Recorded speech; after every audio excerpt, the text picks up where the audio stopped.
তোমার খেলা তুমি বোঝো, আমরা বুঝি না। রব্বুল আলামিন কিছুই তো বুঝলাম না, এত বড় মহাপ্রাবণ হয়ে গেল, বুড়ি বলে কিছুই টের পায় নাই।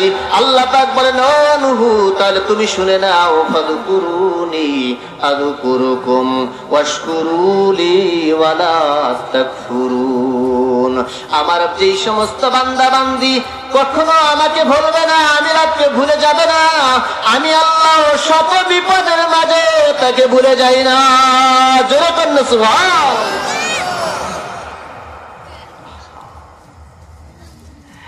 আল্লাহ আল্লাহ ইচে শিরিন স্তোনম শিরোসাকর যুগুনদমি তমাম। আল্লাহ আল্লাহ ক্যা মুবারক নাম হায়, আল্লাহ আল্লাহ মুমিনু কা কাম হায়। জোরে বলেন ঠিক কিনা? এই জন্য রাতকে যদি তুমি ভুলে যাও, আল্লাহ তোমাকে ভুলে যাবে। আর তুমি যদি মালিক না ভুলেও, তাহলে আল্লাহ তোমাকে ভুলবে না। যত বিপদ আপদ তোমার জীবনে আসুক না কেন, রব যদি তোমার পাশে থাকে, কোনো ভয় আসেনি, কোনো ভয় আসেনি। এই জন্য দোস্ত, আল্লাহকে বলা যাবে না। আল্লাহকে যেই জায়গায় গেলে আল্লাহর কথা স্মরণ হয়, ওই জায়গায় তো যাইতে হয়। যেই জায়গায় গেলে আল্লাহকে ভুলে যাইতে হয়, ওই গুনার মজলিসটাই তো ত্যাগ করতে হয়। কথা বলেন ঠিক কিনা? আজকে আমরা বুঝি না, আমরা শুধু গুনার আসর মিলাইতে বুঝি, আর কেমনে গুনাহ করা যায় সেইটাই ভালো বুঝি। গুনার কাজে বড় প্রতিযোগিতায় লেগে গেছি, আর নেক কাজের কোনো প্রতিযোগিতা নাই, নেক কাজের কোনো প্রতিযোগিতা নাই, শুধু গুনার প্রতিযোগিতা। এক দুনিয়াতে কে বেশি গুনাহ কামাইতে পারে? বলবেন হুজুর এটা আবার কেমনে বলে? এই কেমনে?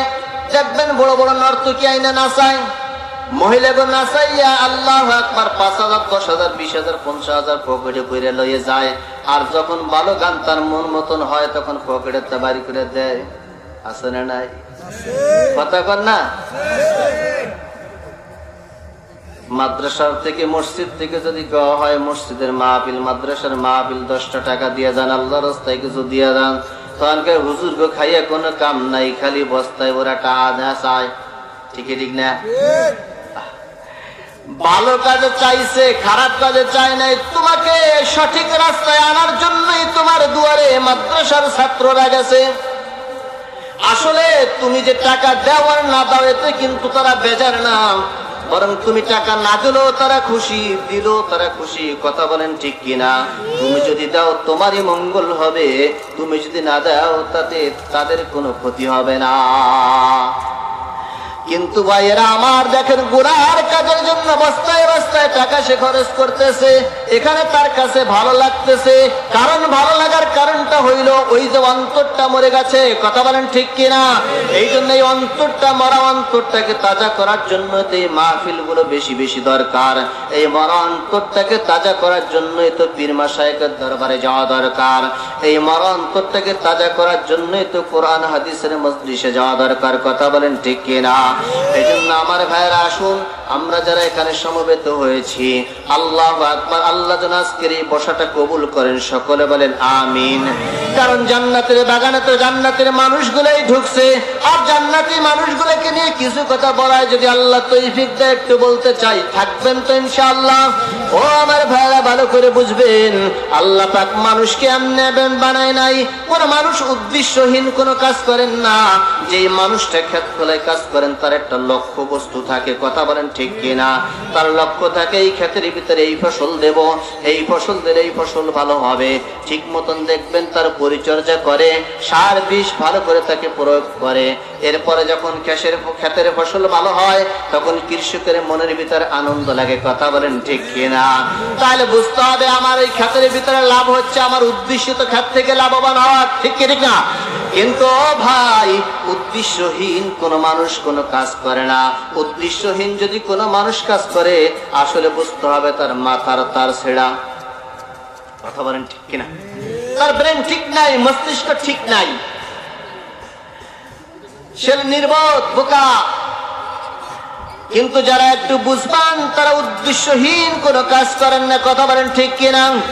আমার আল্লাহ রাব্বুল আলামিন হচ্ছেন মহাজ্ঞানী, মহাবিজ্ঞানী, বিজ্ঞানীরও বিজ্ঞানী। কথা বলেন ঠিক কিনা? আল্লাহর চাইতে বড় কোনো বিজ্ঞানী, বড় কোনো জ্ঞানী, বুদ্ধিমান আছে নাকি? আছে নাকি? রব্বুল আলামিন বলেন, মানুষ ভালো করে শোনো, আমি আল্লাহ তোমাদেরকে মানব জাতিকে এবং দানব জাতিকে, মানুষ এবং জিনকে এই জন্য সৃষ্টি করেছি। কিসের জন্য জানোনি? লিয়াবুদুন, তোমরা কেবলমাত্র একমাত্র আমি আল্লাহর গোলামি করবে। কার গোলামি করবে? কার গোলামি করবে? আমরা গোলামি করি কার? আমরা গোলামি করি কার? আল্লাহর গোলামি করি। কথা বলেন ঠিক কিনা? কিন্তু ভাই না না, এখানে এমনও মানুষ আছে যারা গুয়ামাসি মার্কা মানুষ। গুয়ামাসি চিনেন তো? যা মিষ্টির পরেও পড়ে, আবার কথা কেনা ময়লার উপরে পড়ে কি পড়ে না? এরকম কিছু মানুষ আছে যারা গানের দলও থাকে, আবার ওয়াজের প্যান্ডেলও থাকে। আছে না নাই? তাহলে আমি ওই ভাইরে বলি, ভাই এই গুয়ামাসি মার্কা মুসলমান হওয়ার দরকার নাই। তুমি তোমার খোলস পাল্টাই ফেলাও। তুমি এবার চিন্তা ভাবনা করো, তুমি জান্নাতীদের দলে থাকবা না জাহান্নামীদের দলে থাকবা? ফারিকুন ফিল জান্নাতি ওয়া ফারিকুন ফিস সাঈর। আল্লাহ বলে একদল জান্নাতি আর একদল জাহান্নামী। এখন তুমি তোমার লক্ষ্য বস্তু ঠিক করে নাও, তুমি জান্নাতীদের দলে থাকবা না জাহান্নামীদের দলে থাকবা? যদি জান্নাতীদের দলে থাকতে হয় তাহলে জাহান্নামীদেরকে ত্যাগ করতে হবে। কথা বলেন ঠিক কি না? রাগ করতেছেন? একটু কড়া কড়া কইলাম মনে হয়। আমার কথা না তো, কথা কার? কথা কার? জোরে বলেন। তাহলে আমাদেরকে এখনই ডিসিশন নিতে হবে, সিদ্ধান্ত নিতে হবে, আমি জান্নাতীদের দলে থাকবো না জাহান্নামীদের দলে থাকবো। যদি জান্নাতীদের দলে থাকতে হয় তাহলে জাহান্নামীদেরকে বয়কট করতে হবে, জাহান্নামের যত উপকরণ আছে সবগুলো বয়কট করতে হবে। আর যদি তুমি জাহান্নামীদের দলে থাকো তাহলে জান্নাতীদের দল থেকে আলাদা হয়ে যেতে হবে। আল্লাহ বলেন, ওয়ামতাজুল ইয়াওমা আইয়ুহাল মুজরিমুন। কিয়ামতের ময়দানে রব্বুল আলামিন বলবে, এ পাপিষ্ঠদের দল, তোরা যারা অন্যায় করেছিস, অবিচার করেছিস, জুলুম করেছিস, নির্যাতন করেছিস, আমি আল্লাহর আইনকে লঙ্ঘন করেছিস, আমার নেককার দল বান্দাদের অন্তর্ভুক্ত হইতে পারস নাই, আজকে আমার নেককার বান্দাদের থেকে তোরা আলাদা হয়ে যা। এখন তো আপনি মনে করতেছেন হুজুর কি কড়া কড়া হয়ে গেল, কিন্তু সেদিন কি হবে? সেই দিন কি হবে যেদিন আল্লাহ বলবে কি আলাদা হয়ে যা। একটু বোঝেন ভাই, সময় থাকতে না বুঝলে কিন্তু উপায় নাই। কথা বলেন ঠিক না? যা কিছু করিতে হয় করো এই বেলা, কাফনে বাঁধিলে হাত যাবে নাহি খোলা। কথা বলেন ঠিক কিনা? তাম পৃথিবীতে 4 জন মানুষ রাজত্ব করেছে, 2 জন মুসলমান আর 2 জন হইল কাফের। কাফের 2 জন শোষণ করেছে আর মুসলমান 2 জন শাসন করেছে। তার মধ্যে একজন ছিলেন বাদশাহ সুলাইমান আর একজন ছিলেন বাদশাহ জুলকারনাইন। এই বাদশাহ জুলকারনাইন যখন দুনিয়ার থেকে বিদায় হয়ে যাবে, তার কাছের খাদেমদেরকে ডাইকা বলতেছে, আমার খাদেমেরা ভালো করে শোনো, আমি যেদিন দুনিয়ার থেকে বিদায় হয়ে যাব, আমি যখন মরে যাব, আমার রূহটা যখন চলে যাবে, তখন তোমরা আমাকে গোসল করাইয়া সাদা কাপন পরাইবা, তখন আমার 2টা হাত বাহিরে রাখবা আর শহরের অলি দিয়া গলি দিয়া ঘুরবা। বলে হুজুরি লক্ষ্য বস্তু কি? কেন এরকম ঘুরবা? বলে শহরের মানুষগুলোকে জানাই দেবা যে আমি বাদশাহ জুলকারনাইন তাম পৃথিবীর রাজত্ব করেছি, কিন্তু আজকে আমি আমার রব্বে কারিমের দরবারে কিছুই নিতে পারি নাই, সব টাকা পয়সা ধন সম্পদ থুইয়া খালি হাতে রওনা হয়ে গেছি। আল্লাহ, এই জন্য আমার ভাইরা কিছুই নেওয়া যাবে না, সব কিছু খেয়ে দিতে হবে। কার জন্য গাড়ি সাজাইতেছি, কার জন্য বাড়ি সাজাইতেছি? যেই সন্তানের জন্য মাথার গান পায়ে ফেলাইয়া আমি পরিশ্রম করতেছি, আমার গুনার ভাগ কি আমার সন্তানেরা নেবে? বলেন বলেন, আমার পাপের ভাগ কি আমার স্ত্রী নেবে? না না, নেবে না, কেউ নেবে না। কেউ কিন্তু সন্তানেরা আমার গুনার ভাগ নেবে না, আমার স্ত্রী কিন্তু আমার গুনার ভাগ নেবে না। দোস্তরে একটু, আল্লাহর একজন নবী ছিলেন হযরতে আইয়ুব আলাইহিস সালাতু ওয়াস সালাম, মস্ত বড় একজন আল্লাহওয়ালা, একজন পয়গম্বর। আল্লাহু আকবার। টাকা পয়সা ধন সম্পদ কোনো কিছুর তার অভাব ছিল না, অনেকগুলো স্ত্রী তার ছেলে সন্তান ছিল। একটা সময় দেখা গেল আল্লাহু আকবার, যখন আইয়ুব আলাইহিস সালাতু ওয়াস সালাম অসুস্থ হয়ে গেলেন, অসুস্থ হয়ে যাওয়ার পরে দীর্ঘদিন যখন বিছানায় পড়ে থাকলেন, পড়ে থাকার পরে এক এক করে যখন আল্লাহু আকবার শরীরের ভিতরে পছন্দ ধরা শুরু হয়ে গেছে, এইবার দেখা গেল স্ত্রীর আস্তে আস্তে সব তার কাছ থেকে চলে যাইতেছে, সন্তানগুলো তার কাছ থেকে চলে যাইতেছে। কেউ কিন্তু তার সুখের সময় সবাই ছিল, কিন্তু তার দুঃখের সময় কষ্টের সময় কেউ থাকলো না। সবগুলো এক এক করে আস্তে আস্তে করে তার থেকে সরে গেল, চলে গেল। কথা বলেন ঠিক কিনা? সুখের সময় বন্ধু বটে, দুঃখের সময় নাহি। ঠিক ঠিক না? আপনার আজকে টাকা পয়সা আছে, অর্থ আছে, লোকজনের অভাব নাই, বন্ধু বান্ধবের অভাব নাই, কিন্তু যখন টাকা পয়সা থাকবে না, তখন দেখবেন এই কাছের লোকগুলো সব পর হয়ে যায়। কথা বলেন ঠিক কিনা? আমার ভাইরা, এবার ইসলাম দেখলেন সবাই যখন চলে গেছে, কেউ নাই, কিন্তু একজন স্ত্রী পার কাছে বসে আছে। আল্লাহর পয়গম্বর ডাক দিয়া বললেন, বিবি রহিমা রে, কি ব্যাপার? সবাই তো আমার দুঃখের সময় চলে গেল, তুমি কেন যাও না? বলে, না না না, আমি তো যাব না। কাল কিয়ামতের কঠিন মুসিবতের দিনে, যেদিন আল্লাহর সাহায্য ছাড়া কোনো সাহায্যকারী থাকবে না, যেদিন কেউ আমার কোনো উপকার করতে পারবে না, হাসরের ময়দানে আধা হাত উঁচরে উপর মাথার উপরে যখন সূর্য থাকবে, গিলুগুলো টাস টাস করে ফাইটে ফাইটে পড়তে থাকবে, গ্রামের ভিতরে মানুষগুলো সপ্তাহিতে থাকবে, ওই দিন আল্লাহ ছাড়া কোনো বন্ধু থাকবে না, কোনো বান্ধব থাকবে না। ওই দিন আমি আল্লাহর কাছে কি জবাব দেব?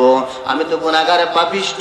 আল্লাহ যদি আপনার খেদমতের কারণে আল্লাহ যদি আমাকে মাফ করে দেয়, আল্লাহ যদি আমাকে জিজ্ঞেস করে, রহিমা কি নিয়ে আসছো, কি আমল নিয়ে তুমি আসছো, আমি মাওলাকে ডাক দিয়ে বলবো, রে মালিক, এমন কোন ভালো আমল আমি নিয়ে আসতে পারি নাই, ও মালিক, তবে আমার একটা আমল আছে। আমার স্বামী যখন অসুস্থ ছিল, আমার স্বামীর অন্যান্য স্ত্রীরা সবাই তাকে ফেলায় চলে গেছে, তার নিজের সন্তানগুলো তাকে ফেলায় চলে গেছে, আমি বিবি রহিমা কিন্তু ভাগি নাই, আমি প্রাণ ভরে আমার স্বামীর খেদমত করেছি। ও আল্লাহ, এই আমলটুকু যদি তোমার কাছে পছন্দ হয়ে যায়, তাহলে তুমি এই আমলটুকু ওসিলা করে আমি রহিমাকে মাফ করে দাও। আল্লাহ পারে কি পারে না? ওই কিয়ামতের কঠিন মুসিবতের দিনে যখন কোনো সাহায্যকারী পাওয়া যাবে না, একটা নেকির জন্য সন্তান বাবার পিছনে যাবে, মার পিছনে যাবে, মাকে যা বলবে, মা আজকে আমাদের কঠিন মুসিবতের দিনে একটা নেকির জন্য জান্নাতে যাইতে পারতেছি না, মা তুমি না আমাকে শীতের সময় তোমার বুকের পরে রাখছো, কত আদর করে ল্যাপের ভিতরে কম্বলের ভিতরে পেঁচায় রাখছো, ও মা আমি না খাইলে তুমি খাইতে না, আমাকে না দেখলে তুমি বাঁচতে না রে মা, আজকে আমি বড় মুসিবতের ভিতরে পড়ে গেছি, আমাকে একটা নেকি দিয়ে সাহায্য করো। মা বলবে, কি জানেননি? মা বলবে, আরে আমার তো বিয়েই হয় নাই, আবার ছেলে সন্তান আসে কোথার? মানুষগুলো সব কান্নাকাটি করতে থাকবে, কান্নাকাটি করতে থাকবে, সন্তানগুলো এমনি করে নেকির জন্য দৌড়াবে, বাবা মা গুলো সন্তানের কাছে যে নেকির জন্য দৌড়াবে, কিন্তু কেউ কাউকে একটা নেকি দিয়েও সাহায্য করবে না।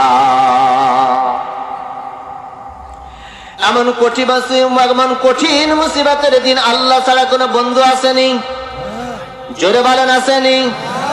আল্লাহ ছাড়া কোনো সাহায্যকারী সেদিন থাকবে না।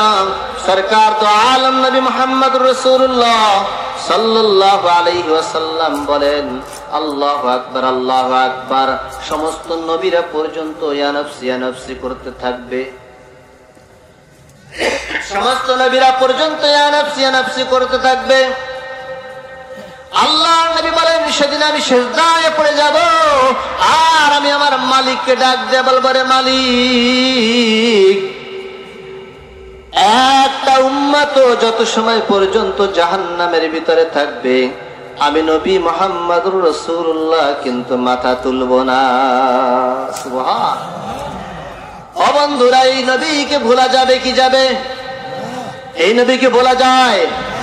এই নবীকে বলা যাবে না। এই জন্য রব্বুল আলামিন আল্লাহু আকবার, আল্লাহু আকবার ভালো করে বোঝেন। কিয়ামতের ময়দানটা এত কঠিন হবে, এত কঠিন, এত কঠিন হবে রে বন্ধু, আমরা তো বুঝতেছি না। খালি মনে করতেছেন হুজুররা খালি কিয়ামতের বয়ান শোনাই গেল, এগুলো মিথ্যা মনে হয়। না না, আল্লাহর কোরআন কখনো মিথ্যা বলে না। কথা বলেন ঠিক কিনা? আল্লাহর কোরআন সত্য কি সত্য না? আল্লাহর কোরআন সত্য, এত কোনো সন্দেহ আছে নাকি? কারণ এই কোরআনটা নাজিল করে আল্লাহ বলেন লা রাইবা ফি, এই কোরআনের মধ্যে কোনো সন্দেহ নাই। যদি কেউ কোরআনের ভিতরে সন্দেহ পোষণ করে সে মুমিন থাকে না, সে কাফের হয়ে যাবে। কথা বলেন ঠিক কিনা? এই জন্য কিয়ামতের ভয়াবহতা সম্পর্কে কোরআনে অনেক আয়াত আসছে, অনেক আয়াত আসছে। বন্ধুরা একটু ভালো করে বুঝবেন, ওই কিয়ামতের কঠিন মুসিবতের দিন অবস্থাটা বড় ভয়াবহ হবে। ইয়াউমা ইয়াফিরুল মারউ মিন আখি ওয়া উম্মিহি ওয়া আবি ওয়া সাহিবাতিহি ওয়া বানি। এ ভাই, তোমাদের এলাকায় ইমামতি করি, তোমাদের জন্য, তোমাদেরকে ভালোবাসি, তোমাদেরকে দিনের পথে আনার জন্যই তো এত কথা বলি, নরম কথা বলি, গরম কথা বলি। কথা বলেন ঠিক কিনা? দুনিয়ার কোন স্বার্থের জন্য না। তুমি আমার 500 টাকা দেবা, 1000 টাকা দেবা, 5000 টাকা দেবা, দাওয়াত দিয়ে নিয়ে খাওয়াবা, এজন্য তোমার সাথে আমার সম্পর্ক না। তোমার সাথে আমার সম্পর্ক, তুমি আল্লাহকে ভুলে গেছো। আল্লাহর সাথে তোমার কিভাবে সম্পর্ক করা যায়? তুমি আল্লাহর বান্দা, আমিও আল্লাহর বান্দা, তোমার সাথে আমার কিভাবে দ্বীনি সম্পর্ক কায়েম করা যায়? এই জন্য তোমাকে আমি ভালোবাসি, অন্য কোন উদ্দেশ্যে স্বার্থের লাগিয়া ভালোবাসি না। আমি চাই তুমি নামাজি হও, আমি চাই তুমি পর্দানিশী হও, আমি চাই তুমি জান্নাতি মানুষ হও, একসাথে সবাই মিলে কাঁধে কাঁধ মিলে জান্নাতে যাই। কিন্তু আজকে আমরা এত ওয়াজ করি, জুমার মসজিদে বলি, দাওয়াত তাবলীগের মাধ্যমে বলি, ওয়াজের প্যান্ডেলের মাধ্যমে বলি, আবার 5 ওয়াক্ত নামাজে আহ্বান করি, হাইয়া আলাস সালাহ। কথা বলেন ঠিক কিনা? রাস্তাঘাটে দেখা হলে সালাম দিয়া বলি, ভাই নামাজের জন্য চলে আসো, আজান হয়ে গেছে, মসজিদে আসো। কিন্তু তারপর লোকটা ঘাড় মোড়াইয়া মসজিদের পাশ দিয়ে চলে যায়। কথা বলেন ঠিক কিনা? এই দুনিয়া ছেড়ে একদিন আমাদেরকে চলে যেতে হবে। আমার বাইরে একটু বোঝার জন্য উদাহরণ দেয়া বলতেছে, একটু বোঝেন। আব্দুল কাদের জিলানী রাহমাতুল্লাহ আলাইহি একদিন রাস্তা দিয়ে হাইটা যাইতেছে, একটা কুকুরের সঙ্গে দেখা। কুকুরটার জবানটা আল্লাহ তাআলা খুইলা দিয়েছেন। কুকুরটা ডাক দেয়া বলতেছেন, ওগো আব্দুল কাদের জিলানী, আল্লাহর ওলি, আমি তোমার কাছে একটা বিষয় জানতে চাই, এই দুনিয়ার বুকে তুমি ভালো না আমি ভালো? বোঝেন? কুকুর বলতেছে কি, তুমি ভালো না আমি ভালো? আব্দুল কাদের জিলানী রাহমাতুল্লাহ আলাইহি চিন্তা করলেন, আমি যদি আমি বলি আমি ভালো, তাহলে একটু অহংকার হয়ে যায়।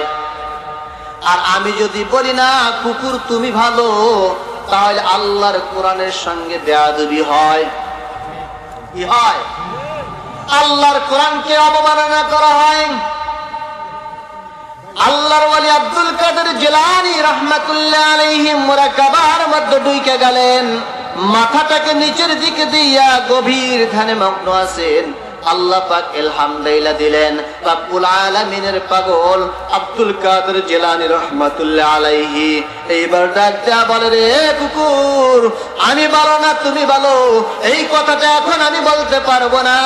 তবে শুনে রাখো, মরার পরে আমি যখন কবরের জগতে চলে যাব, আমার কাছে যখন ফেরেশতারা আইসা বলবে, মার রব্বুকা, তোমার প্রভুকে, আমা দীনুকা, তোমার দিন কি, আমার নবীকা, তোমার নবীকে, আমি যদি আল্লাহু আকবার এই 3টা প্রশ্নের জবাব দিতে পারি, তাহলে আমি তোমার চাইতে ভালো। জোরে কন্না সুবহানাল্লাহ। আর আমি যদি এই 3টা প্রশ্নের জবাব না দিতে পারি, তাহলে তো আমার কবরের ভিতরে আযাব শুরু হয়ে যাবে। ফেরেশতারা গুরজা দিয়ে বাড়ি শুরু করে দেবে, সাপের কামড় শুরু হয়ে যাবে, বিচ্ছুর কামড় শুরু হয়ে যাবে, আযাব আর গজবের আগুন আমার কবরের ভিতরে ধাউ ধাউ করে জ্বলবে। ও কুকুর, তাহলে আমি বড় খারাপ। কথা বুঝেন, কথা বোঝে? এই জন্যই কবরের চিন্তা করা লাগবে কি লাগবে না? লাগবে কি লাগবে না? কবরে যাওয়া লাগবে কি লাগবে না?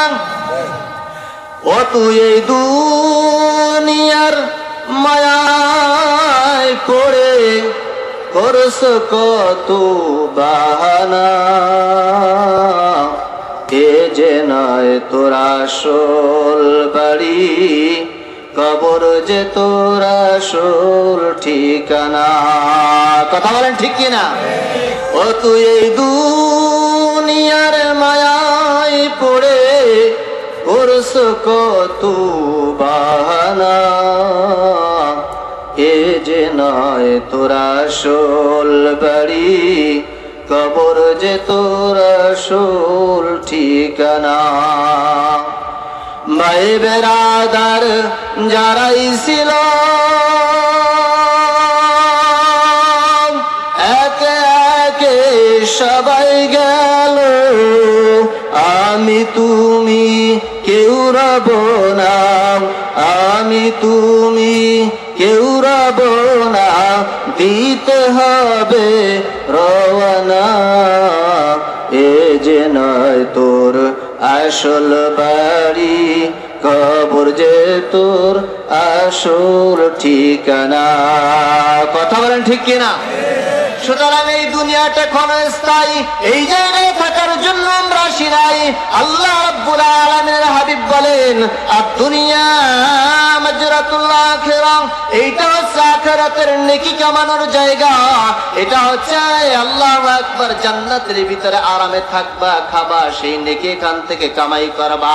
আর বন্ধু ভালো করে রাখবা, তুমি একটু চিন্তা করে দেখো, তোমার বাবা আজকে কোথায়, তোমার দাদা আজকে কোথায়? সব অন্ধকারে কবরে ঘুমাইয়া মাটির সঙ্গে মিশে গেছে। কথা বলেন ঠিক কিনা? কথায় কথায় সাজায় সরকার দো আলম নবী মুহাম্মদুর রাসূলুল্লাহ সাল্লাল্লাহু আলাইহি ওয়াসাল্লামের দরবারে একজন বেদুইন আসছে। বেদুইন এসে তিনটা প্রশ্ন করেছে। আল্লাহর নবীকে ডাক দেয়া বলতেছে, নবী মুহাম্মদ, তুমি যে কতগুলো কথা বলো, আলতু ফালতু কথা, এইগুলো আমার কাছে পছন্দ হয় না, এইগুলো আমার কাছে ভালো লাগে না। আল্লাহর নবী তার কথাগুলো ঠান্ডা মাথায় শুনলেন। শোনার পরে বলতেছেন, এ বেদুইন, তুমি আমার কাছে এসে বলো কি সমস্যা তোমার। আল্লাহু আকবার। নবীজি মুহাম্মদুর রাসূলুল্লাহ এইবার বেদুইনকে বলতেছেন, তাহলে তুমি শুনে নাও। এক নাম্বার, তুমি শুনে নাও, তোমাকে যদি আল্লাহ তাআলা দীর্ঘ হায়াত দান করে, তাহলে তোমার জীবদ্দশায় মক্কা বিজয় হবে। জোরে কান্না সুবহানাল্লাহ। দুই নাম্বার, তোমাকে যদি আল্লাহ তাআলা দীর্ঘ হায়াত দান করে, তোমার জীবদ্দশায় রোম পারস্য আমরা বিজয় লাভ করব। জোরে কান্না সুবহানাল্লাহ। তিন নাম্বার, আল্লাহু আকবার। বেদুইন বলতেছে, আপনি যে বলেছেন মানুষ মরে গেলে আবার সেইখান থেকে উঠবে, জীবিত হবে, জীবিত হইয়া আবার নাকি তারা হাসরের ময়দানে উঠবে, যাবে, আবার নাকি মানুষ জান্নাতে জাহান্নামে যাবে, এসব ফালতু স্লোগান, ফালতু কথা আমার ভালো লাগে না। আল্লাহর নবী এবার হাতটা ধরে বলতেছে, এ বেদুইন, ভালো করে শোনো, আমি তোমার এই কথাগুলো কিয়ামতের কঠিন মুসিবতের দিনে তোমাকে হাতে ধইরা ধইরা স্মরণ করাই দেব। সুবহানাল্লাহ। অল্প কিছুদিন যাইতে যাইতেই মক্কা বিজয় হয়ে গেছে। তারপর কিছুদিন যাইতে যাইতেই পারস্য রোম বিজয় হয়ে গেছে। বেদুইনের মাথার ভিতরে এবার টনক নড়ছে। বেদুইন এবার চিন্তা করতেছে, আমার জীবদ্দশায় দুইটা হয়ে গেছে, তিন নাম্বারটাও তো নিশ্চয়ই ঘটবে, তাহলে আর দেরি কেন? বেদুইন কালিমা পড়ে মুসলমান হয়ে মদিনায় চলে গেছে। জোরে কান্না সুবহানাল্লাহ। যাই দেখতেছে হযরত ওমর রাদিয়াল্লাহু তাআলা আনহু মসজিদে নববীর ভিতরে সাহাবায়ে কেরামদেরকে সামনে বসে আওয়াজ করতেছেন। এমত অবস্থায় বেদুইন দরজার সামনে এসে দাঁড়াইছে। আল্লাহু আকবার। আল্লাহর নবী হযরত ওমর আমিরুল মুমিনিন রাদিয়াল্লাহু তাআলা আনহু দৌড়িয়া মেম্বার থেকে নাইমা ওই বেদুইনের হাতটা ধরছেন আর বলতেছেন, আহলান সাহলান মারহাবা, তোমার আগমন শুরু হোক। সাহাবা একরাম হতভম্ব হয়ে গেলেন, ব্যাপারটা কি? আমিরুল মুমিনিন কেন মিম্বার থেকে নাইমা লোকটার হাতটা ধরলো? আল্লাহর পয়গম্বর, আল্লাহু আকবার, দেখেন আল্লাহর পয়গম্বরের সাহাবী হযরত ওমর রাদিয়াল্লাহু তাআলা আনহু ওই বেদুইনের হাতটা ধরিয়া এইবার সাহাবীদেরকে বলতেছেন, সাহাবীরা রে, তোমরা কি জানো এই লোকটাকে? বলে, না না, আমরা তো এই লোকটাকে চিনি না। কারণ তোমরা চেনো না, তাহলে শুনে নাও, এই লোকটার হাত ধরে আল্লাহর পয়গম্বর মুহাম্মদ রাসূলুল্লাহ সাল্লাল্লাহু আলাইহি ওয়াসাল্লাম বলেছিলেন, জান্নাতে যাওয়ার কিয়ামতের ময়দানে হাতে ধরিয়া ধরিয়া তোমাকে সবকিছু স্মরণ করাই দেব। সুবহানাল্লাহ। যেই হাত স্বয়ং মুহাম্মদুর রাসূলুল্লাহ ধরেছে, সেই হাতটা কি জান্নাতি না হইয়া পারে? যারা বলেন পারে?